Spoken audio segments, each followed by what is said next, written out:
تو آج کا سبق ہے جی سورۃ الکوثر۔ اعوذ باللہ من الشیطان الرجیم۔ بتا دیا تھا اللہ کے نام کو موٹا پڑھنا ہے، باریک پڑھنا ہے۔ را کو موٹا کب پڑھیں گے؟ جب را کے اوپر زبر یا پیش ہوگی تو را کو موٹا پڑھا جائے گا، جب را کے نیچے زیر ہوگی تو باریک پڑھا جائے گا۔ اعوذ باللہ من الشیطان الرجیم، موٹا پڑھیں گے نا را کو۔ بسم اللہ الرحمن الرحیم۔ سورۃ الکوثر کے اندر کون سی غلطیاں ہوتی ہیں وہ بھی بتاتا ہوں۔ تو کیسے پڑھتے ہیں لوگ؟ انا اعطیناک الکوثر، انا اعطیناک الکوثر، غلط۔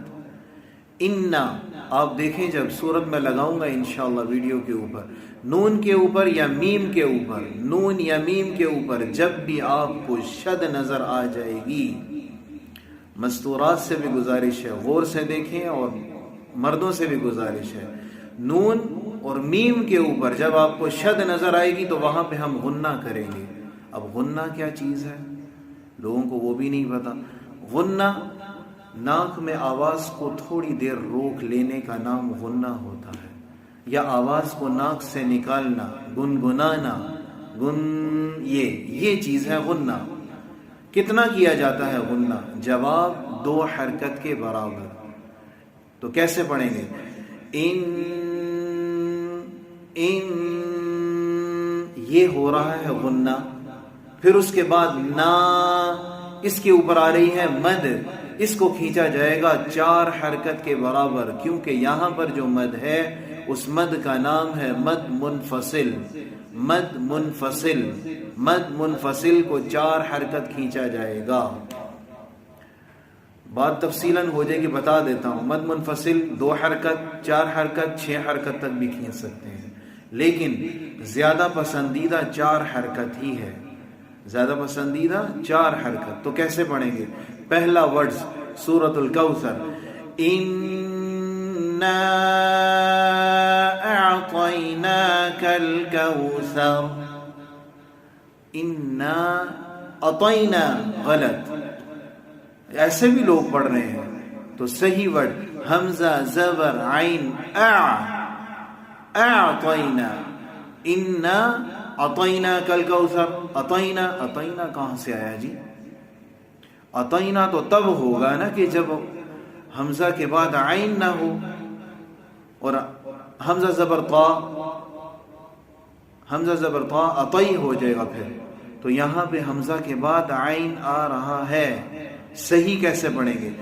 اِنَّا اعطیناک الکوثر، اِنَّا کے اوپر 2 حرکت کے برابر غنہ کیا جائے گا، نا کو کھینچیں گے 4 حرکت کے برابر۔ اِنَّا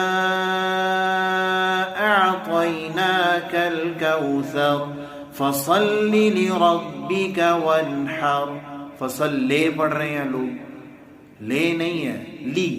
فصل لربک وانحر، وانحر غلط، وانحر کے اوپر غنہ یا اخفا نہیں ہو رہا ہے، یہاں آگے حروف الحلقی آ رہا ہے۔ زیادہ گرامر بتاؤں گا تو بھاگ جائیں گے لوگ، تھوڑی کافی ہے۔ فصل لربک وانحر، یہ یہاں پر بھی آپ دیکھیں گے تو آپ کو نون کے اوپر شد نظر آئے گی۔ تو یاد رکھ لیں، پورے قرآن میں جب بھی آپ کو نون کے اوپر یا میم کے اوپر شد نظر آ جاتی ہے، یعنی چھوٹا سا ڈبلیو لکھا ہوگا، اسے شد کہتے ہیں، تو وہاں پہ آپ کو 2 حرکت کے برابر غنہ کرنا پڑے گا۔ ان شانئک هو الابتر، ان شانئک، نیک، یہ اتنی باریک غلطی ہے کہ آپ اپنی خود سورۃ الکوثر کو سنیں، آپ بھی یہ کر رہے ہو سکتا ہے یہ۔ شانئک، شانی حمزہ زیر ای، نون زیرنی اور حمزہ زبر آ، شانی آ، یہاں پہ حمزہ ہے جناب، یا نہیں ہے جو ہم یا پڑھتے ہوئے جا رہے ہیں۔ شانیک، شانیک، نعوذ باللہ، یہ بھی اس حرام غلطی میں آتی ہے جس سے معنی بدل جاتے ہیں۔ شانیہ نہیں ہے، شانئک، شانئک هو الابتر۔ اللہ تعالیٰ ہم سب کو عمل کرنے کی توفیق عطا فرمائے، اور قرآن پاک کو صحیح پڑھنے کی توفیق عطا فرمائے ہم سب کو۔ جزاک اللہ خیر.